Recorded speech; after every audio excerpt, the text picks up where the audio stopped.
Welcome and thank you for joining me in this lesson. Today we will learn about the cross product. Remember that to find the product of two things, for example, two numbers, means to multiply the two numbers together. And the way that we describe this is 2, and then we write a dot in between 3, or we can also write it sometimes as 2 times 3 with this little cross. Now, since there are two forms of vector multiplication, we're going to use these two symbols that practically mean the same thing or describe the same mathematical operation, which is multiplication, in order to identify the two types of vector products. Now, we already saw the first product, which we, by the way, call the dot product, because we use the dot in between. And we found out that the dot product of two vectors is a scalar or a number. So we can call it either dot or a scalar product. Now, in this form of multiplication, we learned that if we have two vectors, say for example A and B, where the coordinates of vector A are x at A, y, A, z, A, and vector B, x, B, y, B, and z, B, then the dot product AB was found by simply multiplying the x coordinates, multiplying the y coordinates, and the z coordinates, respectively, and then adding all the products together. So, in other words, we had XA, XB, plus YA, YB, and then plus ZA, ZB. Now, cross product, unlike dot product, will give a vector. This is the reason why we often refer to cross product as the vector product. Now, let's take a look about some of the most important definitions of cross product. So, it's denoted by the cross, A cross B, generates another vector, and the vector it generates is perpendicular to both vectors A and B that are multiplying. What does that mean? If you place any two vectors in 3D and you bring them to their position vector, position, which is with the tail at 0, 0, then the two vectors will connect at the tail and will make a plane. The vector that we obtain as a product of A cross B or B cross A will always be perpendicular to the plane created by vectors A and B, or in other words, it will be perpendicular to vector A and perpendicular to vector B. The magnitude of the cross product is very similar to dot product, but unlike in dot product, here we have sine theta. So magnitude is A, B sine theta. Now, since the direction of the cross product is perpendicular to both vectors A and B, then we'll say that the cross product is a vector, and that's how you would describe it with no magnitude, no absolute value, equals AB sine theta, and then we multiply by unit vector n. Now, unit vector n in mathematics will represent the normal to a vector or a normal to a plane. And normal means perpendicular. Cross product is very often used to calculate the area of a parallelogram formed by two vectors, because the magnitude of the cross product would equal the area of the parallelogram. And here we're coming down to the formula of how we calculate or evaluate the cross product of two vectors, which is very complicated when you look at it as a formula, but it's so fun and interesting to learn it practically. So let's take a look at a couple of examples. And we're going to look at the properties of cross product once we know how to perform it. So we're given the magnitudes of two vectors, vectors u and v. Magnitude of u is 3 units and magnitude of v is 5 units. The angle made between two vectors, the two vectors, is 45 degrees. We're asked to find the magnitude of their cross product. To find the magnitude of their cross product means that we're trying to find the absolute value, u cross v, which equals magnitude of u, magnitude of v, multiplied by the sine of angle between them, which for now we'll call theta. Then we substitute u by 3, v by 5, sine theta by sine 45, and then we'll say that the cross product u cross v equals 15 root 2 over 2. That would be the exact value. And if you want to find the approximate value of it, then just simply use the calculator and we'll get 15 divided by 2, which is 7.5, square root of 2, and then the answer is 10.6. So we're going to say that the magnitude of this cross product is 10.6. Now let's move on to the next example. So we have two vectors, A and B, and we're cross producting them. So step number 1, we're going to write the unit vectors I, J, and K aligned. And we'll repeat that one more time. Because we're multiplying A cross V means that vector A comes first. So we'll go vector A with coordinates 1, 1, 0. So the coordinates are listed right below each axis. And then in the same way, we'll repeat vector A one more time, 1, 1, 0. For vector B, we have 1, 3, negative 1. So here goes vector B, 1, 3, negative 1. And we'll write it one more time, 1, 3, negative 1. Now, it is very important how we align all the coordinates. We must list the coordinates twice in the horizontal direction for each vector, and we always start with the first vector in the cross product. So now we're going to start with crossing the vectors or the coordinates. So we go with the down products. So we're going to start from the left side, which is the I component, and then continue with J, and we always go diagonally. Now we call these the down products because if you follow this product left to right, just like you read a book, then your pen will go down. So we're going to multiply I by 1 by negative 1, and that will give negative 1I. Obviously, it's okay to write as negative I. Next, we have J, 0, and 1. That would be plus 0J. Next, we have K times 1 times 3. That would be 3K. Now, remember that cross product will be the down minus the up product. So, where are the up products? Just like we created the down products, we'll create the down product, the up products. And we're going to start off here with the component K, and then J, and then I.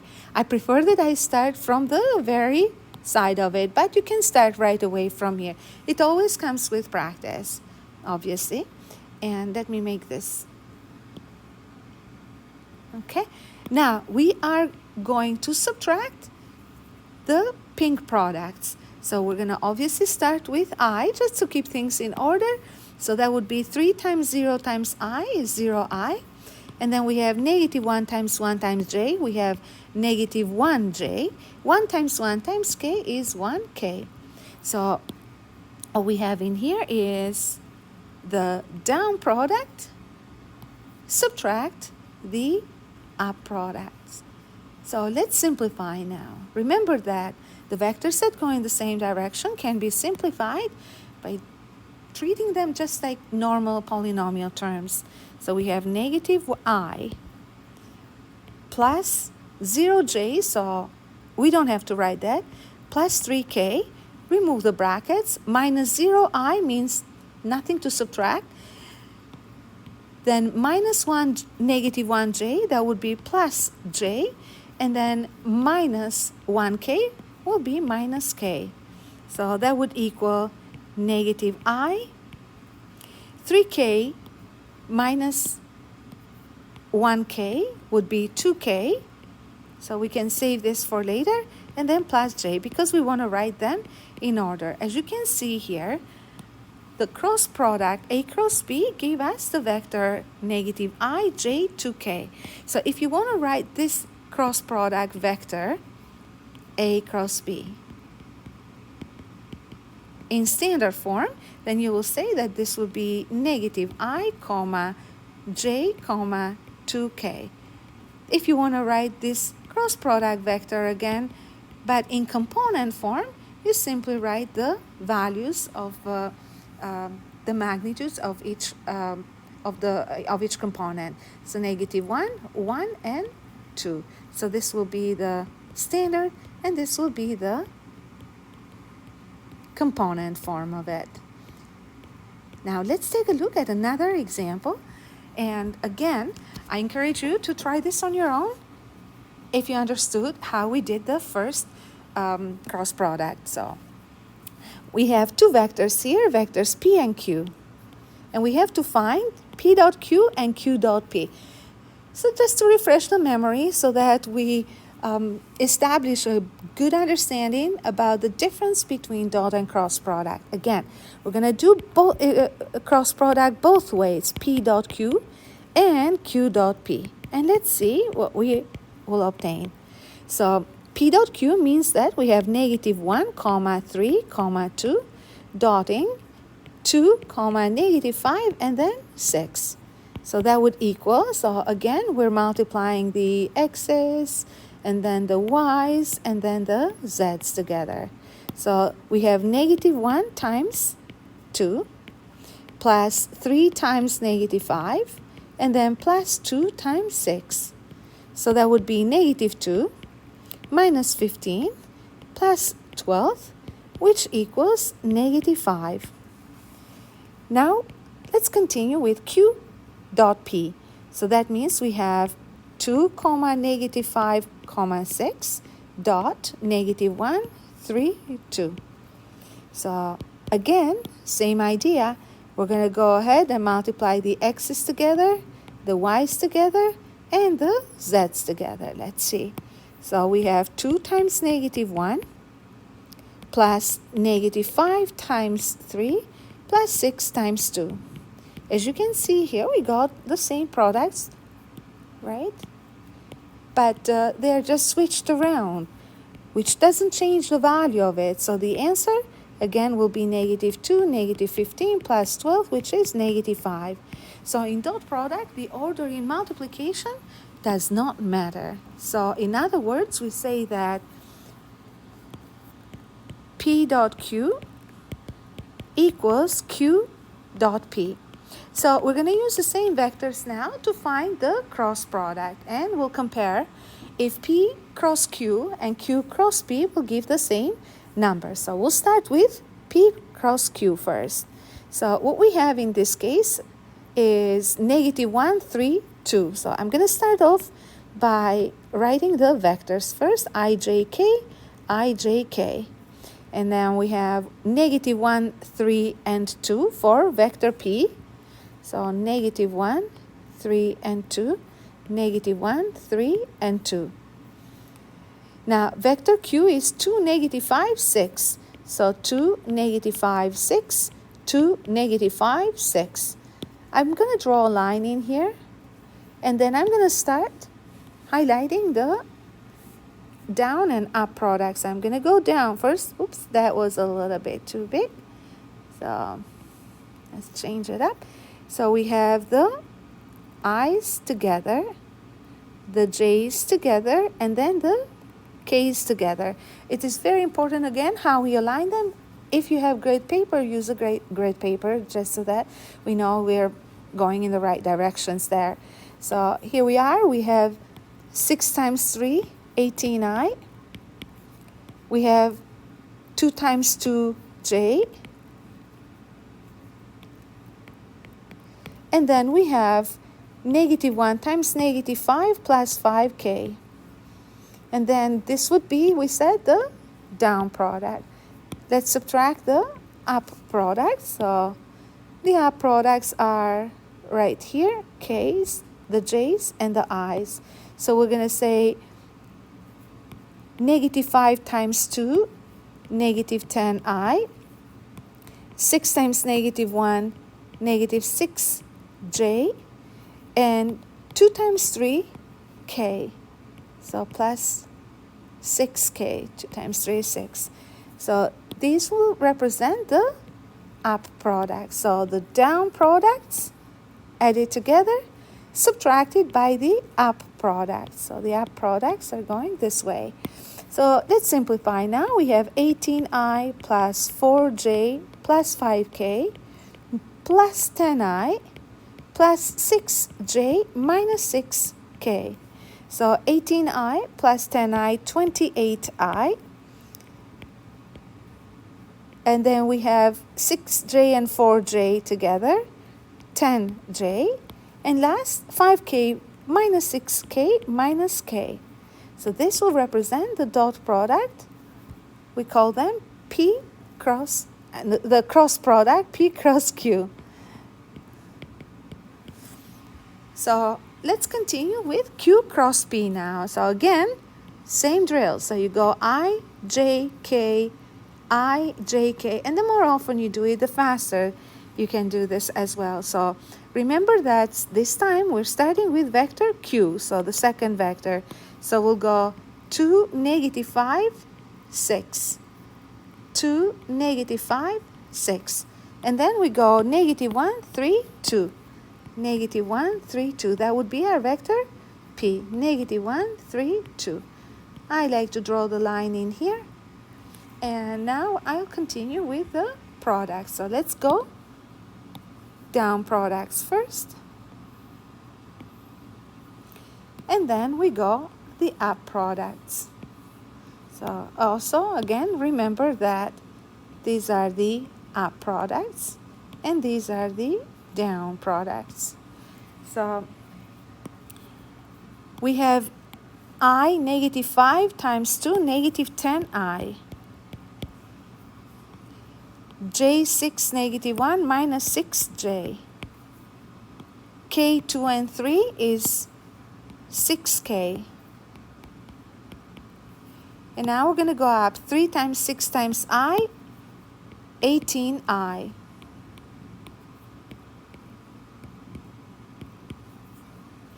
And then we have 2 times 2 times j, 4j.